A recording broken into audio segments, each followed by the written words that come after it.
앞서 보도에 나온 업체 대표를 포함해 검찰에 송치된 업체 관계자 상당수가 서철모 서구청장의 선거 캠프 관계자나 후원자였던 것으로 드러났습니다.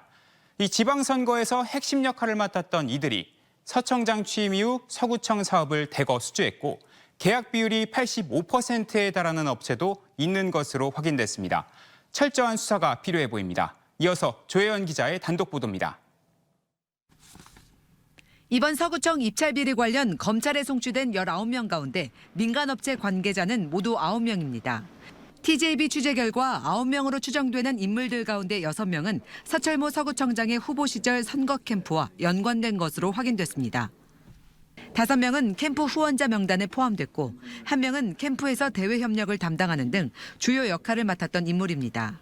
서 청장 취임 후 이들이 대표로 있는 업체의 서구청 사업 수주가 급격히 증가했습니다.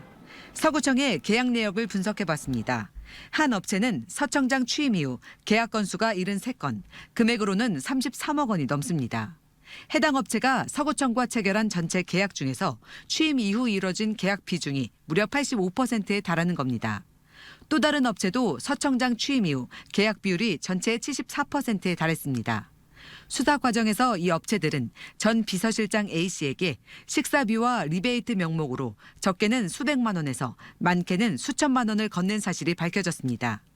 지난해 검찰이 전 비서실장 A씨에 대한 구속영장을 청구했지만 A씨는 혐의를 부인하며 자신이 경질될 위기에 놓이자 서 청장을 협박하기 위해 허위 혐의를 꾸민 것이라고 주장했습니다.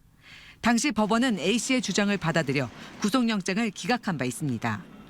그러나 업체들이 전 비서실장 A씨로부터 사전 사업 정보를 제공받거나 실제 상호 간 계약이 성사된 점, 돈이 오간 사실 등도 드러나면서 혐의에 대한 의구심은 더욱 커지고 있습니다. 특히 비서실장이 본래 맡아야 하는 업무는 비서실 운영과 구청장 특명사항 처리였지만 수의계약 업무가 회계과에서 A씨에게 보고되는 구조였던 것으로 드러나 직권 남용 정황에 대한 의혹이 제기되고 있습니다.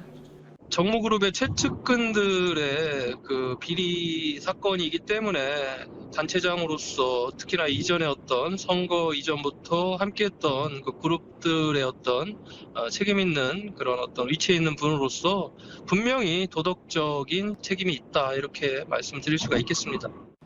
한편 서철모 청장은 이번 일과 관련해 사실관계가 명확히 밝혀지길 바라며 결과가 나오는 대로 필요한 조치가 신속히 이루어질 수 있도록 하겠다고 밝혔습니다.